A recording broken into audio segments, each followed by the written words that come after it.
Hi, welcome to the podcast, All Things Good. I'm your host, Fred Fay, and I am on the quest to find great stories, examples of goodness in the world.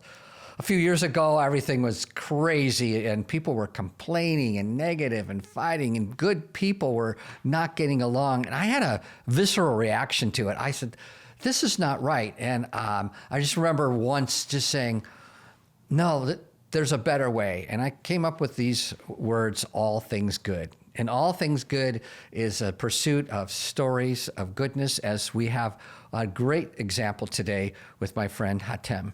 And we've been friends for a while. You've been attending the church. And, I've looked for evidence of goodness. I have a new grandchild, and that's beautiful. It's a site of goodness. Today happens to be a sunny day, and I'm thinking, wow, in the Northwest, that's something good. Where have you seen some things of good, just everyday stuff? I say, honestly, every time I see like a family, like just a man with his wife and like a kid or two, it's so amazing. Yeah. It's just so amazing to see that. It's like how beautiful life can be having that family. And I always tell people like, man, you have a beautiful family. Wow, what a great thing to say. Yeah, it just like, I don't know. I find really good in that. When I watch parents interact and they're laughing and having a good time, that warms my heart as well. Yeah. Yeah. I mean, there's so many good things around us. So yours is a great story as well. Tell me, where you grew up, what your family was like, and then we'll go more a little deeper into your story. So, yeah, basically, I come from Egypt, and me and my family, we're Muslim. So Egypt was I really loved Egypt. And I don't know, I feel like everybody can sit there and say like, oh yeah. When you were in your childhood and you were young, it was like the best times. So what did you notice, what do you look back and you loved about Egypt? Just the culture. I love how everything was very simplistic. Like the town I lived in, everybody knew each other. Like if I wanted to do something, I would, just go outside, hang out with my cousins. Nice. Go to the store to get some snacks. And like, everybody just knew each other. Like the guy that I would go to the store to, like, he would be like, oh, what's up, man? How you doing? I got, your regular. Here you go. Oh, cool. And yeah, the food was just cheap. Everything just felt like a fairy dream. Like it felt really good. Good, yeah. But yeah. Anything else? What were people like? Or you growing up and interacting with maybe other young people your age, or you watched older adults? How did they interact with each other? Well, older adults were very goofy. Really? Especially the men. Like, everybody would try to just fight with each other. They were very aggressive. Especially younger men, like 20s and stuff. They would physical fights? Yeah. Really? They would start fighting each other. It'd be like, everybody just wanted to feel like the man. Oh, they're trying to prove something? Everybody, yeah. Wow. But the older people were the best people because they're very like calm. They're very like loving. They're like, oh yeah, how you doing? But yeah, the kids there, I mean, we were all troublemakers. Like you would see kids literally like taking people's cars and yeah, the kids were not playing. Like we would have like rock wars in my neighborhood. Really? You would go outside and there's literally kids just throwing rocks at each other. Weird. Yeah, and sometimes, it's not smart. You get hurt pretty bad. Yeah. But, yeah. Well, yeah, in America, there's been gang warfare as well. So there's some definitely troublesome there. Tell me about your transition. Now, when did you come to the United States? So I came here when I was 8. 8 years old? Oh, 8 years old. And pretty much when I first came here, I knew no English. None. And none at all. I mean, back in Egypt when I was in second grade, like before I came here, I was in second grade and I was taking like an English class, but I had an F. I was terrible. So I knew the basics, like hi, hello, you're welcome, good day, but nothing. What was your first day of school like? It was all over the place. My dad told me to introduce myself as Tim, and that's my new American name. It's Tim. My real name's Hatem. Yeah. So he was like, yeah, your new name's Tim. Introduce yourself. And I just didn't even know how to start. He told me to walk in there and say, hello, my name is Hatem, and I am 9 years old. And I walked in there, I was like, I am 9, Hatem, you're welcome. Something like that. So Yeah, I made a fool out of myself, and I would literally, like, the first day when I sat down and the teacher was talking, I would just, You didn't understand anything? I did not know what she was saying. She looked at me, said something, and I said, yes. Because I don't know what she was saying. It took a while for you to understand like English. I mean, you're just like thrown in the ocean, expect to swim, so to speak. Yeah, like, thinking about it now, it just flew by, like, when I was growing up. But, yeah, when I was young, I just learned it very quickly. You know, when you're young, your brain's developing. It's just like that. So when you're in school, so you're from another country, people don't understand you. You maybe talk a little different. What was it like with some of the other students? How you interacted? There's no in the middle. It was either they liked me or they did not like me. Really? So yeah, I would have people come up to me and be like, "Oh, you ready to blow up a building?" Or Really? Yeah, I'd Wow. have people come up to me and be like, "Man, you are cool." Like, it's just like, "Man, you're from Egypt? What?" And can I touch you? Wow. Yeah, it's just like, "You're real? Like, what? People exist like this?" And yeah, they were just I've never like- known an Egyptian before. I want yeah, to touch. Yeah. they would try to help me learn English, like when because I was putting things together, like words together, and I'm like, "Is this how you say?" it? And they're like, "Yes, very good." So why did your dad come to America? So in Egypt, the education really wasn't that good, Okay. and he thought the best route for our family, because this was during the golden age of America, like, oh, come to America and you can achieve all your dreams, like all this. So my dad, he had a store here, and that's how he was making money. Okay. And we were in Egypt, and he always just sent us money. So I never even met him until he brought me here. So it was all over the place. Like, he literally just came into my house one day and was like, "I'm your dad. We're going to America." I am your father. Literally, Yeah. just woke me out of sleep. But yeah, he decided that it was the best environment for us to grow and to have a future. So Go to he college, yeah. wanted you to get an education. How did he feel about you being a Muslim in a country that is not all Muslim? Oh, he always told me, he had very strict rules, like, don't be friends with Christians. Don't get close to Christians. Those are your enemies. And gay people, this people, that people, don't even date here. They take your money, spit on you, and leave you onto the dust. It's funny you say, when we don't know people, we form caricatures of them and what they look like, Yeah. and we think they're a certain way until you get to know them. Until and it you- changes things. It's very, And so you had your defenses up a little bit. So what changed? There was a change that came as you got into your ages, right? Teenager. Yeah, it just walking through life, looking at everyone around you as an enemy is just not the way to go. Like, I needed friends, I needed people to talk to, and one thing that I did stick with is like at least the girls here. Like, I would stay away from them. I would, because it's like girls and being Muslim is like you can't even have a girlfriend in Islam. Really? Yeah, so I was just like, okay, let me just stick away from girls. So, but American friends, all these people, I was just like, no, these are good people. There's no issues with them. Good. And yeah. Yeah. Yeah. See, it's really important that we don't, look at people a certain way until we get to really know them. When we Yeah. get to know them, it breaks down all kinds of barriers. But so you had kind of a crisis in your life, though. Tell me about what was that shift? What were you looking for? So, pretty much when I was very hardcore about Islam, like watch all the videos, I would pray, try my best to read the Quran. And my dad would force me to pray, him and my mom. So they would be like, every Ramadan, they would be like, okay, this is the month of prayer. And you pray every day for 30 days, for 5 times a day. And this is how you're supposed to do it the rest of your life. Every day for the rest of your life. And if you don't, you go to hell. And I was like, okay, it's pretty intense. Yeah, really. Yeah, I'll give it my all. So, yeah, every day I pray. I try my best to do 5 times a day, which is very unrealistic, but, I would do at least 2, 3.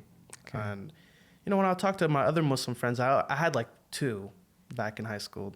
They would be like, I would literally be playing with them on a game. They're like, oh, it's prayer time. Let's go, let's go. We would both go pray. So yeah, basically, very hardcore Muslim. So, yeah, when it's time to pray, you drop everything. Everything. Yeah, one time I happened to be in like Saudi Arabia, and I was at an airport, and it was a mistake. I messed with my air travel anyway. So I was there like from 8 p.m. till 4 a.m. And so I was there, and it was dark, so I couldn't see that it was a great city, but I couldn't see it. So anyway, I observed a man there. He was ordering food, and the call to prayer came up, and he dropped his food and left, and the guy's going, hey, and for me, it was really strange and different. But I appreciate coming and speaking, because you were Muslim, but I think it's important to know that Christians don't hate Muslims. The proper response of Jesus is always love. Even though we're different and where he came from is different, we love people of different faiths, even if we don't agree. Mm-hmm. But the shift for you came from something inside you that wasn't satisfied. Yeah. What happened? I was very hungry for God, and praying all these scheduled prayers, all these, like when you pray, you say the same thing over and over again. You're repeating the same words. There isn't no personal prayer in Islam. You're doing the same exact thing every time. And I just wanted to know God. And I felt like I just wasn't knowing him. I had no connection with him. It was very forced. And I believed in my heart that, how can I know God? How is this even genuine? I'm not even doing this out of my heart. I'm just doing it to do it. Like, this is a chore. And the relationship I want with God is one where I come to him and I'm not forced to. Okay. That he's there waiting for me. So I genuinely could not find that in Islam. And one day, this young lady walked up to me and told me, a young lady I knew for a long time, she told me some things that she was going through with her father.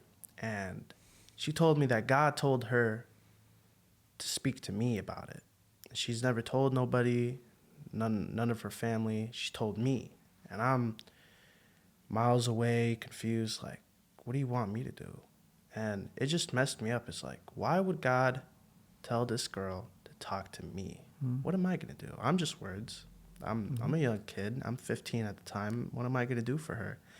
And it threw me in a bad spot where I would just sit there and be confused, and I would call out to God because I was already wanting to know God. I would call out to God and be like, answer me. What do you want me to do here? What are you even doing right now? I've been calling, trying to find you, trying to seek you, and no reply, no response. And I just sat there one day, put down my, the way you pray in Islam is you put down this carpet. Right.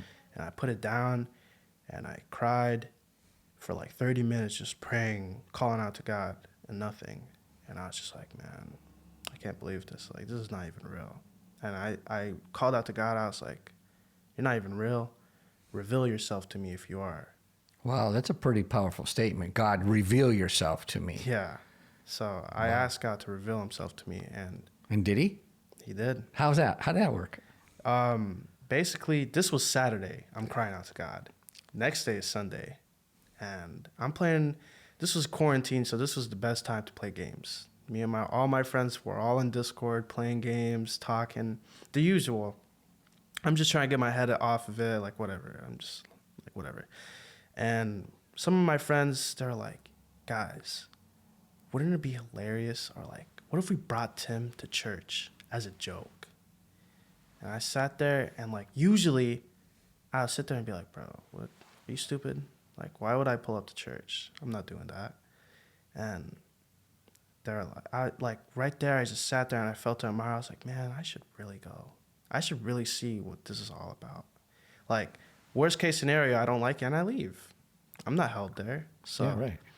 Yeah, I had a very bad point of view about Christianity to begin with. I didn't know anything about Jesus. I found it very stupid. People would walk up to me, tell me Jesus died for me. I'm like, bro, God never had a son, dude. Stop.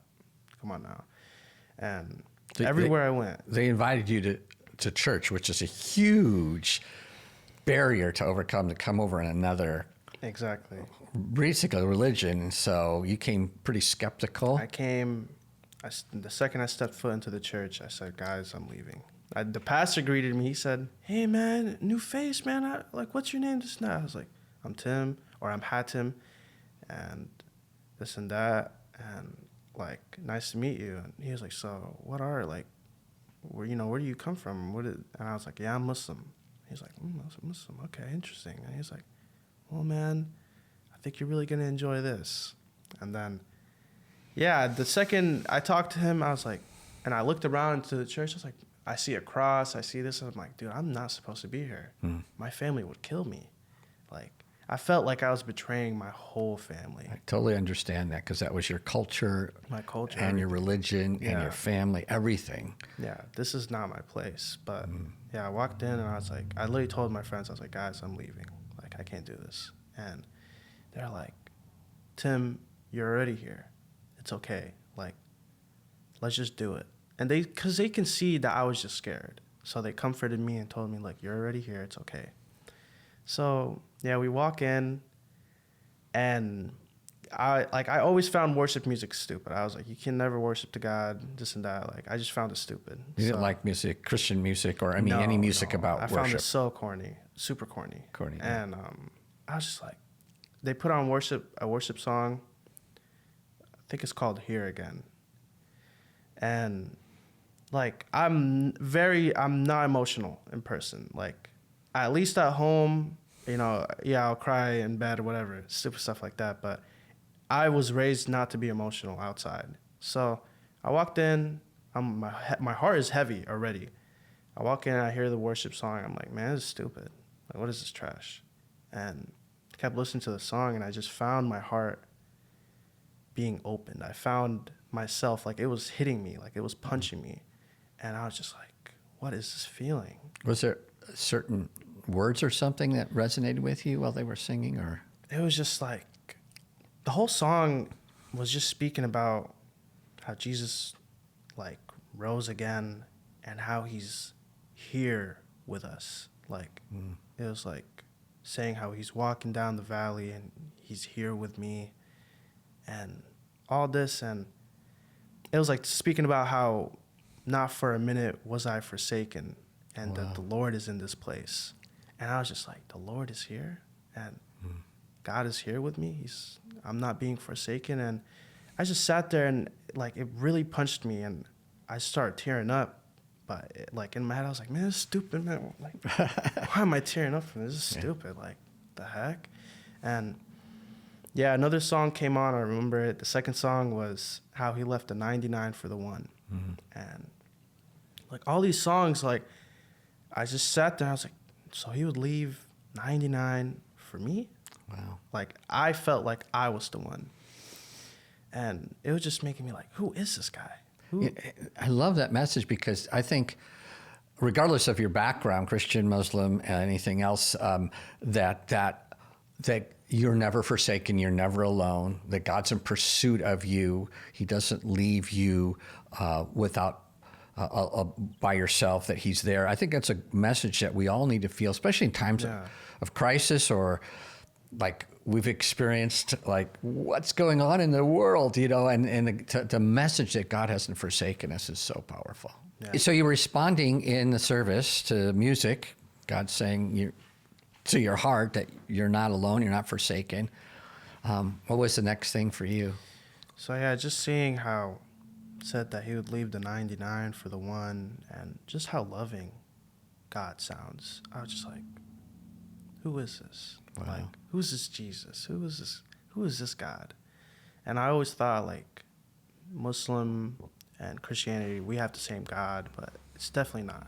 Definitely not the same God. But it was the love of God that drew you. Yeah, and I felt it. And yeah, I started tearing up. I was wiping it. And I was just like, man, this is stupid, man. I just like, it's just because I'm emotional, It's just a song that's hitting me and my emotions. And the pastor went up and he said, everyone that is going through depression, being lost, wanting God to finally reveal himself to you, come up to the front. I was like, what?